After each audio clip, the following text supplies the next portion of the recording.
Hey, Celtics fans, this team is red hot right now, and if you love this team, if you love how they're playing, type me down in the comments. Producer Jack told me I need 200 comments on this video, so Celtics Nation, you got to stand out and stand tall, because if we don't get 200, then I'm going to be able to make fun of them that we didn't get there. So type me in the comments if you love the Boston Celtics.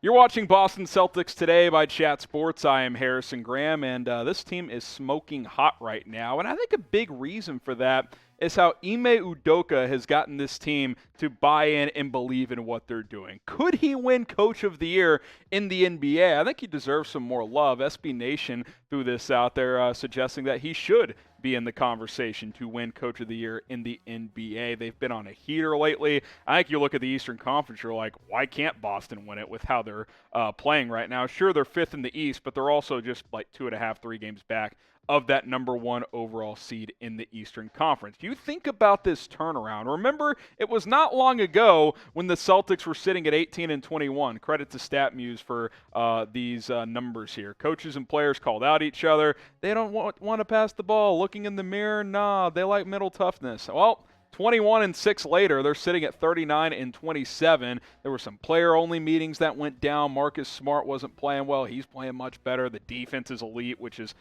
been a staple for this franchise for a long time now, and that has carried over to the last 25 or 30 games.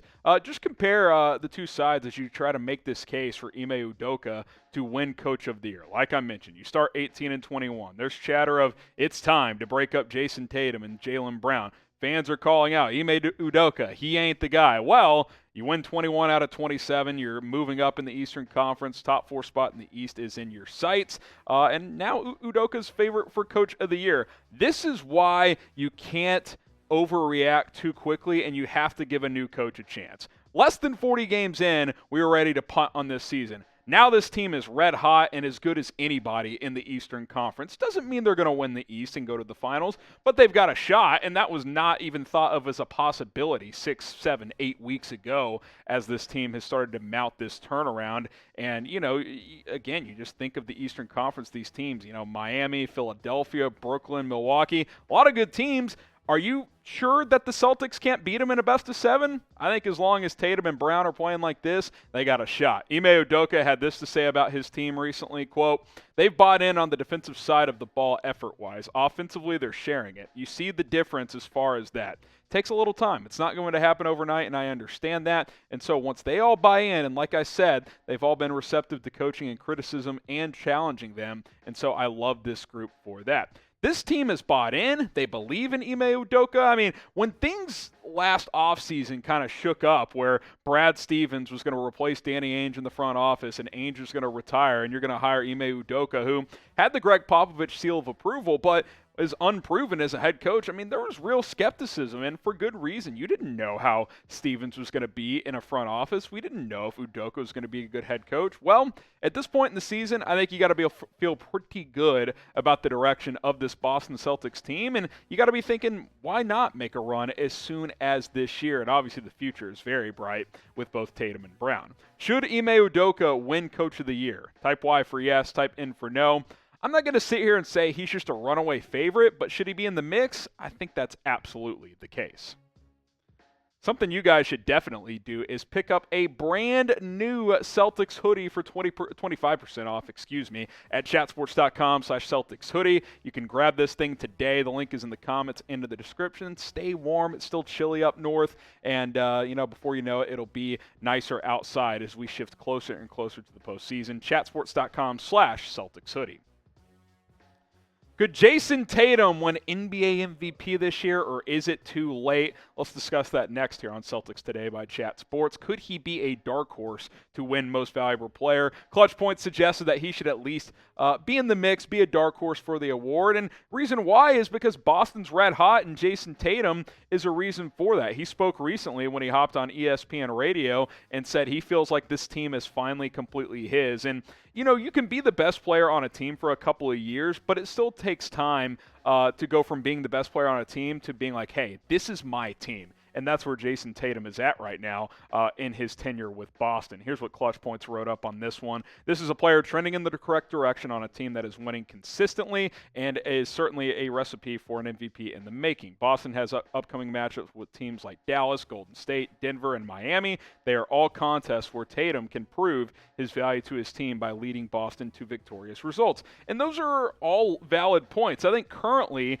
Jayson Tatum is a second-tier MVP candidate. If the season ended today, there's no chance he would win it. He wouldn't even be a finalist. But you go out and beat a Luka Doncic on a neutral court. You go beat some of these other dudes in matchups and outperform them as you win. That can change things. There's no doubt about that moving forward. Now, I think he's running out of time to actually win it this year, but could he go on a run that, sets him up for next year to be a favorite to win the award? I think that's definitely a possibility. Udoka, his head coach, had this to say about Tatum, saying, look, it's impressive. At times you forget how young they all are out there. Look at the older guys like Marcus and Rob, and they're all 25 and 27 at that age. So it's really impressive, honestly, seeing that these guys at 23, 24, 25 stepping up to the plate, but that confidence that they have in themselves, that this team has, we all have in them. They are taking the alpha approach to be the best guy on the court each night, and that's what's needed against some of these high-level opponents. So Tatum takes pride in the matchups going against high-level guys, and we're not making it a one-on-one thing, but he wants to play well, and he takes pride in it. So impressive for sure, but not unexpected. And this has been the trajectory of Jayson Tatum. I think he's reached the point where, with the way the Eastern Conference shakes out right now, he could lead this team on a playoff run. He's been the best player for a couple of years in Boston. Now, guys look to him. They're like, hey, we know you're that guy, and we're looking to you to be that guy. And he's been that recently. The shooting splits have slowly come along this year. He started out slowly shooting the basketball, but he's approaching 45% from the field.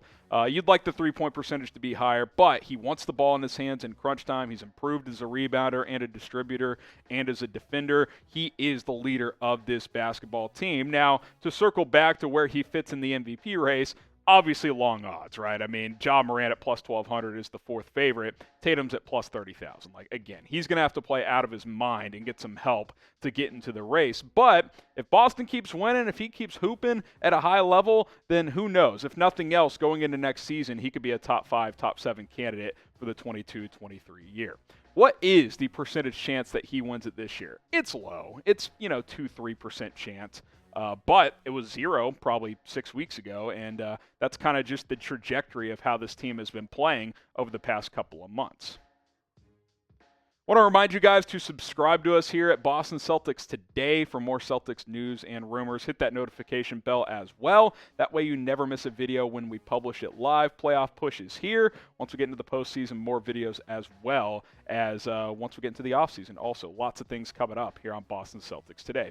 Quick injury news, Aaron Nesmith suffered an ankle injury. Doesn't sound like he's going to be back anytime soon, which is, just another layer of disappointment that he's been as the first-round draft pick last year coming out of Vanderbilt. He was starting to get a little bit of run recently, but, it's one step forward, 4 steps back with him. When he finally gets into the rotation, he sprains his ankle. So we'll see how long he's going to be out, but based on what the team is saying right now, it's going to be, weeks, not days. So we'll keep an eye on this one. Before we sign off, remember we're shooting for 200 comments on today's show. Otherwise, producer Jack is not going to be happy with me. Type me in the comments if you love the Boston Celtics, and we will see you next time here on Celtics Today.